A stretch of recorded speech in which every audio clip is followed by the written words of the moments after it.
Set 10 is releasing in about a week, and the one type of deck that the community is most hyped for is the Masque decks. So let's talk about them and how good they will be in the meta. This video is meant to be an overview of the mechanic as well as brushing on each deck, where the in-depth deck analysis of each one will be released later. So what are these Masque units? They can only be ridden on a grade 3 that's either itself or one of its original forms. For example, Hydragrum Masque can only be ridden on other Hydragrum forms or the Hydragrum Masque itself, meaning that we cannot run Masque units in the right deck. So far, there are only Masque units in the Dark States and Stoicheia nations, and we know that at least Dark States will continue being supported with Masque units.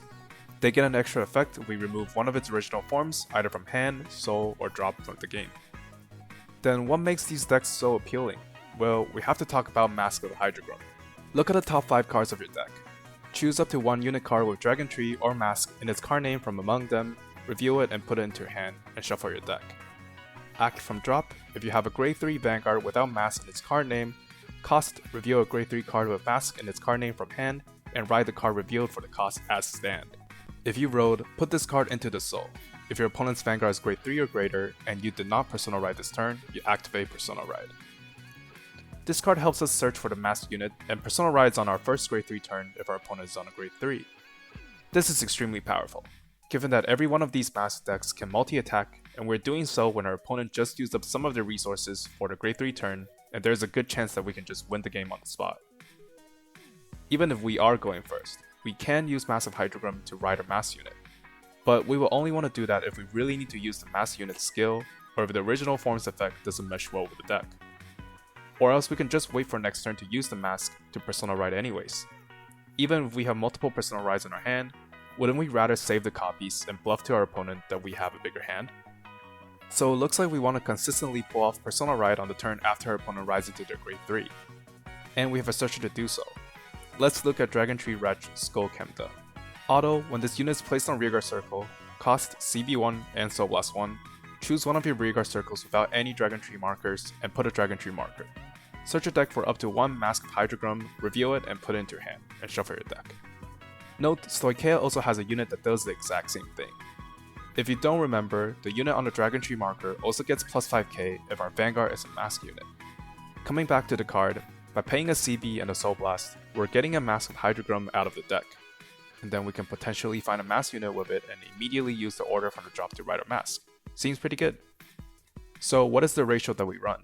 Well, that depends. Does our deck use up a lot of CB? If so, we might want to run more copies of the order and less of the searcher. If our deck is flooded with impactful pieces, we might want to run the Masque only as an engine rather than a must-see every game. How good are these Masque decks though?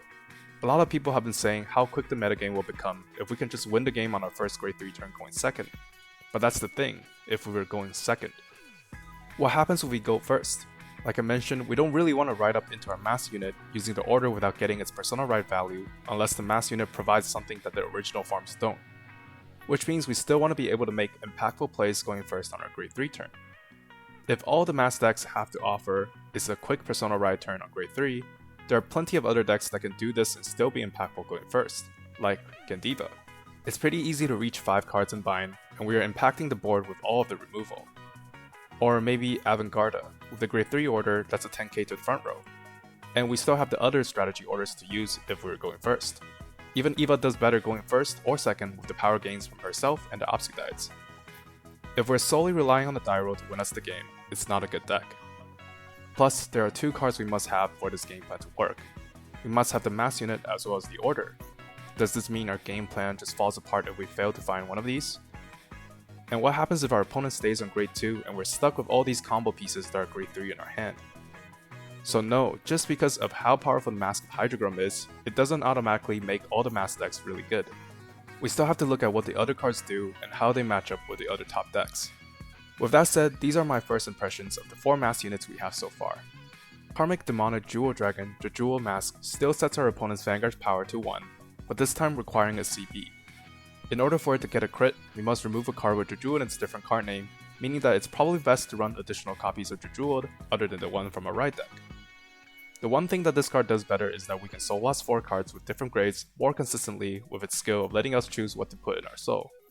Setting our opponent's power to 1 while being on Persona Ride still seems really good. Xeno Elmer Jester Astroya Beagle Masque seems like the worst of the four to me. This card doesn't synergize well with its original form as the multi-attack is not attached to having how many criticals we have bound, and our units don't get more power after soul blasting more triggers. So while it solves the consistency issue of finding multiple crits, we are getting a weaker effect. My take is that this card is more like an option to have in the endgame for multi-attack, where most of the earlier turns will be spent on the original unit card. Teasing Spiritualist Zorga Masque allows us to now Alchemagic with the same order. This gives us more options than before, and with the new mill cards introduced in the set, we can more easily swing with multiple roaming prison dragons. And what's nice about this card is that the skill attached to having to remove a Zorga in its different card name doesn't really matter. Just having the plus 10k attached onto this card on top of the 10k from Persona Writing is already insane. Lastly, Servitude of Funeral Procession, Leonore Masque allows us to attack 5 times with ease. You might think that our attacks are small without the boosters, but with Tieline our attacks are still pretty impressive. And if we really want, we can stand a column instead of the front row as well. I think the mass units that will see the most play is Drajua because of how hyped it is, but I think the Stoicheia mass units are better and more consistent in what they do. What do you think of the mass units? Do you think they will take over the metagame? Let me know in the comments and I'll see you soon.